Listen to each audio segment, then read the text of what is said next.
آماده شیم بریم برای اولین روز کلاس تابستون. از 3 ماه کلاسای آنلاین و خونه درس خوندن و استرایک و آخر کلاسام باز شده. چون سینگ اکسلریت میخونم تابستونم باید کورس برمی داشتم. تون آماده شم. هوا امروز خیلی خوبه، 28 درجه میشه، آفتابی، یعنی خیلی گرمه. ضد آفتاب هیچ وقت خودتون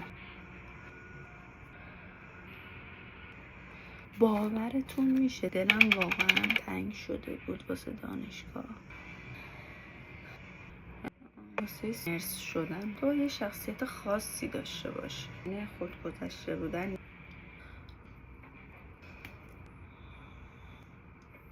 ریمیل جدیدم خیلی خوب بود، اینکه راحت پاک شد، دوم اینکه نریخت اصلا.